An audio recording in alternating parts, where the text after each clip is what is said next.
Абмежаваць наведванне аб'ектаў з масавым знаходжаннем людзей да мінімуму не заўсёды магчыма, асабліва калі гаворка ідзе пра куплю прадуктаў харчавання.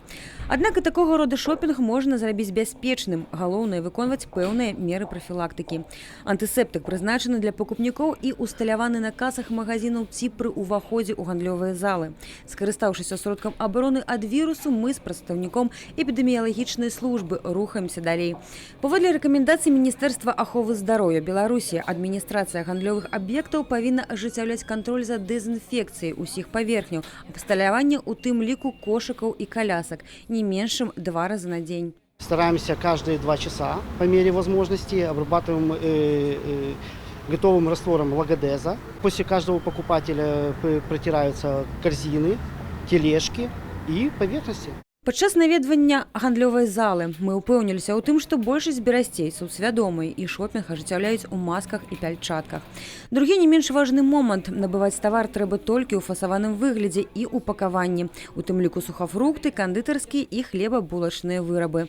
Адбор гатовай прадукцыі пакупнікамі строга забаронены. Што датычыць садавіны і гародніны, то для іх прызначаны адмысловыя пакеты, якія па прыходзе дадому неабходна утылізаваць, а прадукты перамясціць ва ўласны посуд ці упакоўку.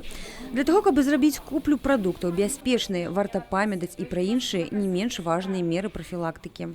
Парада нумар 1. Абавязкова складайце спіс неабходных прадуктаў. Гэта скараціць час знаходжання ў грамадскім месцы.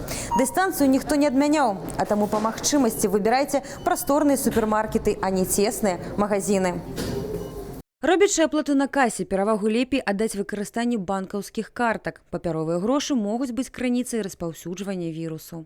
Лепш ісці ў магазін раніцай ці бліжэй да закрыцця. У гэты час менш за ўсё людзей. Прыйшоўшы дадому ў першую чаргу, апрацуйце рукі антысептыкам. Пакет з прадуктамі ставіць на кухонныя паверхні не трэба. Папярэджваюць спецыялісты.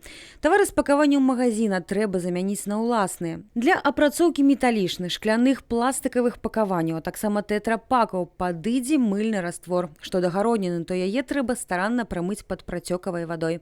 Садавіну ў лупіне спецыялісты раяць прачысціць шчоткай. Дэзінфекцыя кухонных паверхняў таксама важны аспект. Обработку нужно делать по вирулицидному режиму обеззараживания, то есть тот процент, концентрацию использовать для средства, которое убивает вирусы. Нужно внимательно вычитать и понять, как приготовить рабочий раствор.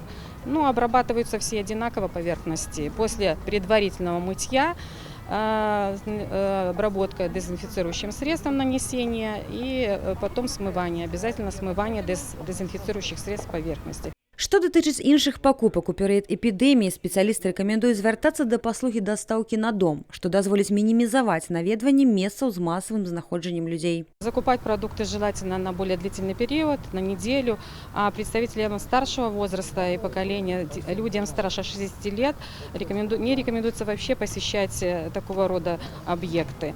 Ну, родственникам надо позаботиться о таких людях, доставку продуктов обеспечить на дом и без непосредственного контакта. Засцерагчы сябе нескладана. Галоўнае не грэбаваць элементарнымі правіламі бяспекі. Софія Беражная, Вячеслав Сянкевич, тэлерадыёкампанія «Брэст».